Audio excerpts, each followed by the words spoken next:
Hello students, आ गया हूँ मैं लेकर के आप लोगों के लिए रेल टेस्ट सॉल्यूशन।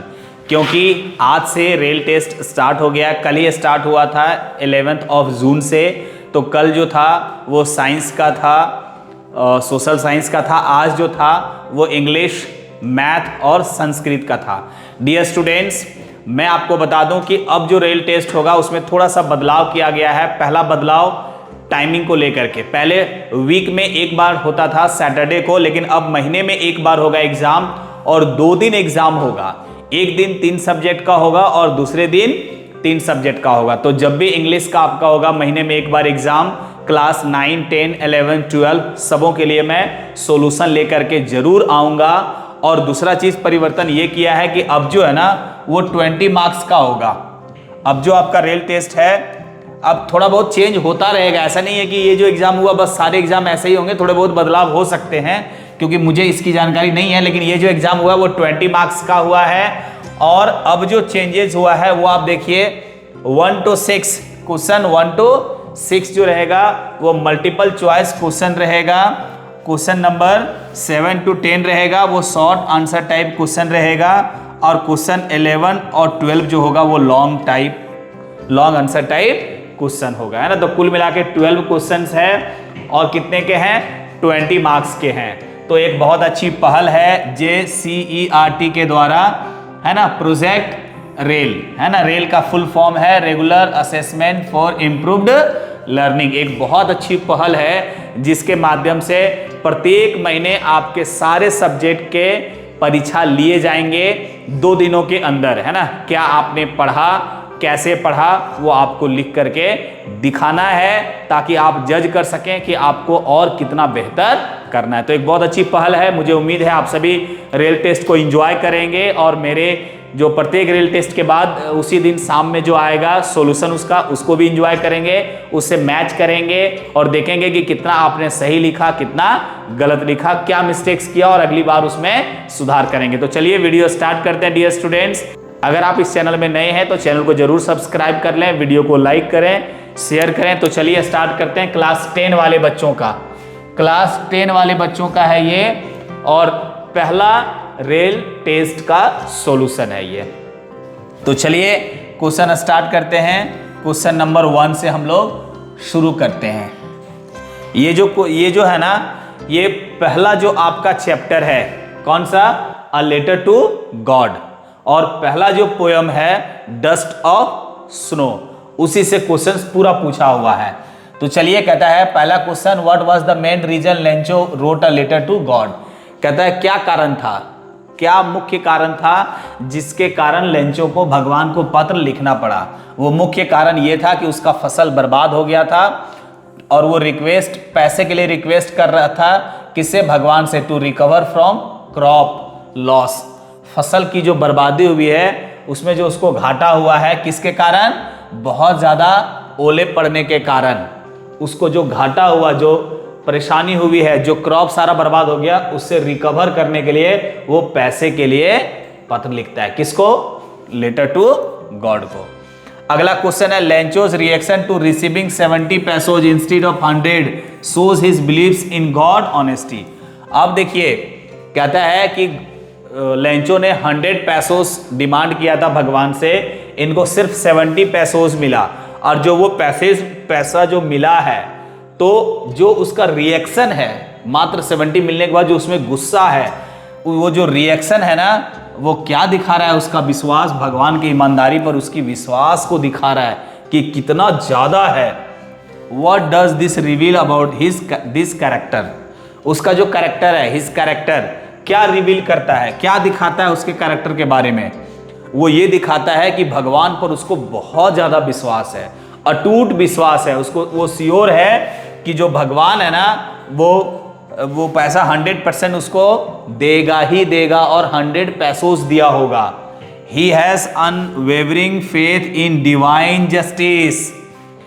दैवीय न्याय पर उसको पूरा विश्वास है। He has unwavering faith in दैवीय जस्टिस, न्याय, है ना, उसको पूरा विश्वास है, मतलब अटूट विश्वास है उस पर कि वो कभी गलती कर ही नहीं सकते। हमने 100 मांगा, वो 100 ही भेजा होगा।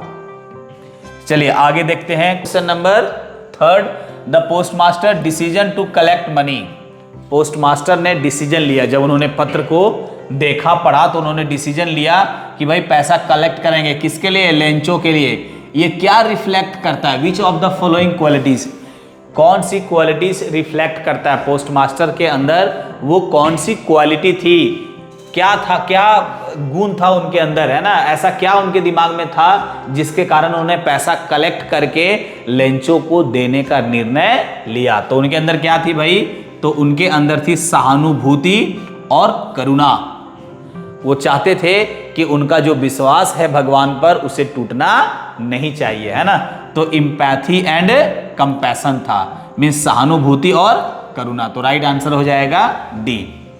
अगला क्वेश्चन है what cause the change in the poets mood in dust of snow. Dust of snow जो हम लोग पोयम पढ़े हुए हैं, कहता है किस कारण से पोएट्स का मूड चेंज हो गया? What cause the change in the poets mood in dust of snow. क्योंकि एक कौवा जो है वो उनके ऊपर स्नो गिरा दिया, है ना? सेकिंग स्नो ऑन टू हिम, उनके ऊपर बर्फ के जो कण है, छोटे छोटे कण है, वो उन पर गिराया और उसके कारण उनका मूड जो है वो चेंज हो गया। अगला क्वेश्चन नंबर 5 क्या कहता है? Fill in the blank by the time, fill in the blank करना है ना। कहता by the time the teacher arrived the students their assignments. ये जो है ना, ये पास्ट इंडेफिनिट है, तो इसके बाद का सेंटेंस जो है वो पास्ट परफेक्ट का हो जाएगा, पास्ट परफेक्ट टेंस। तो by the time the teacher arrive the students had finished their assignments. Question number 6 कहता है fill in the blank while I was, क्या हो जाएगा? Going to school it started to rain, है ना? जब मैं स्कूल जा रहा था, है ना, while I was going to school it started to rain, है ना? पास्ट में है, तो क्या हो जाएगा? बी वाज वॉकिंग, है ना? While I was walking to school it started to rain. चलिए अब हम लोग आगे का क्वेश्चन देखते हैं, section B and C. Dear students, चूंकि ये फर्स्ट रेल टेस्ट एग्जाम है इस ईयर का, तो अगले बार जो परीक्षा होगा तो हम प्रयास करेंगे कि सेक्शन बी और सी का जो क्वेश्चंस है उसका आंसर भी साथ में यहाँ पे लिख करके आपको समझाएंगे तो ज़्यादा बेहतर होगा। इस बार मेरे से गलती हो गई है, उतना हमने नहीं समझ पाया और थोड़ा सा इसका सेटिंग हम और बेहतर तरीके से समझेंगे और टाइपिंग करके यहाँ पे लाएंगे। टाइपिंग किया हुआ आंसर टाइप करके तो आप और बेहतर तरीके से समझ पाएंगे। तो आज हम सिर्फ इसको ऐसे ही समझा दे रहे हैं कि किसका आंसर क्या होगा। थोड़ा सा कठिनाई होगी आपको, लेकिन एक बार समझ लीजिए, आपको पता चल जाएगा कि आपने जो परीक्षा में लिखा है वो क्या लिखा है और हम यहाँ पे जो समझा रहे हैं वो क्या है। तो आपको समझ में आ जाएगा कि आपका आंसर सही था या नहीं। तो लेकिन अगली बार से आप ध्यान रखिएगा, जैसे ये क्वेश्चन है तो इसके नीचे 2 लाइन आंसर हम लिख करके बताएंगे, है ना, ताकि उसको आप लिख भी सकते हो। देखिए अब ये जो है ना, ये 2-2 नंबर का क्वेश्चन है, शॉर्ट आंसर टाइप क्वेश्चन है। 4 क्वेश्चन है। पहला क्वेश्चन कहता है what did Lencho hope for. Lencho जो है ना वो क्या उम्मीद कर रहा था? लेंचो जो है वो क्या उम्मीद किया था? तो वो उम्मीद किया था बारिश का, है ना, गुड रेन, अच्छी बारिश का उम्मीद किया था। तो क्या लिखेंगे? Lencho hoped for good rain, अच्छी बारिश का उम्मीद किया था। अगला क्वेश्चन है हु या what did Lencho have faith in. Lencho को विश्वास किस पर था? तो Lencho had faith in God, है ना। लेंचो का किस पर विश्वास था? भगवान पे। व्हाट डिड ही डू, और फिर लेंचो ने क्या किया? तो he wrote a letter to God asking for 100 pesos because he was in problem. ठीक है, समस्या में था, इसीलिए वो 100 रुपया उसे मांगता है ना। सिंपल लिखना है, लेंचो पास में कर देना हैड फेथ इन गॉड, ये आंसर हो गया। उसको व्हाट डिड ही डू, तो he wrote a letter, he wrote a letter to God, God को वो पत्र लिखा है ना। He wrote a letter to God demanding या आस्किंग फॉर, है ना, आस्किंग फॉर 100 पैसोस, क्योंकि उसको इसकी जरूरत है ना। बस 2 लाइन में आपको लिखना है। अगला क्वेश्चन नंबर 9 क्या कहता है, what do the क्रॉ and hemlock represent. क्या रिप्रेजेंट करता है ये क्रॉ जो है ना और हेमलॉक क्या रिप्रेजेंट करता है, तो ये सोरो रिप्रेजेंट करता है, क्योंकि ये जो है ना, ये जो क्रॉ है ना, क्रॉ ये नेगेटिविटी दिखाता है ना, ये सोरो को इंडिकेट करता है। और ठीक वही कहानी हेमलॉक ट्री का है, क्योंकि ये पॉइजनस ट्री है ना, ये पॉइजनस ट्री है और ये जो है ना वो अच्छा संकेत नहीं देता है ना, ये मौत का संकेत देता है, नेगेटिविटी का संकेत देता है। तो कहता है क्या रिप्रेजेंट करता है, तो सोरो रिप्रेजेंट करता है। लेकिन ध्यान देंगे कि विशेष करके इस पोयम में पोएट ने इसे नेचुरल ब्यूटी के रूप में प्रस्तुत किया है।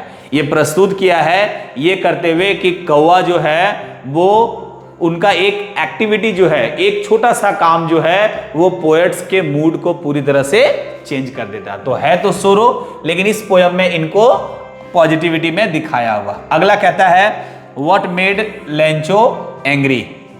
किस कारण से लेंचो जो था वो गुस्सा हो गया था, इसलिए हो गया था क्योंकि ही रिसीव्ड, उन्होंने क्या रिसीव किया था, he received only 70 pesos though he asked, यद्यपि उन्होंने मांगा था, ही asked for 100 pesos, है ना, जबकि वो कितना मांगा था, 100 pesos मांगा था और उनको मिला था सिर्फ 70 pesos, सिर्फ 70 pesos मिला था, वो मांगा था 100 pesos, इसीलिए वो गुस्सा हो गया, है ना, वो गुस्सा हो गया कि मेरे को सिर्फ इतना ही मिला, बाकी का 30 पैसों जो है वो जरूर पोस्ट ऑफिस के एम्प्लॉइज लोग सब चोरी कर लिए।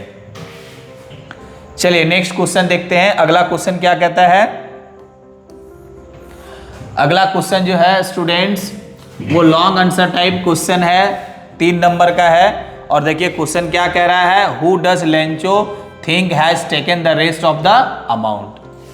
देखिए क्या कहता है, लेंचो जो है ना वो किनके बारे में सोचता है कि उन लोगों ने मेरा 30 पैसोस चुरा लिया, ले लिया, क्योंकि भगवान पक्का 100 पैसोस भेजा होगा। आगे कहता है what is the irony in the situation, इस सिचुएशन में क्या व्यंग है, क्या विडंबना है। तो देखिए कहता है ये विडंबना ये है कि लेंचो जो है ना ये सोचता है कि पैसा जो है वो post office employees, Who does Lencho think has taken the rest of the money।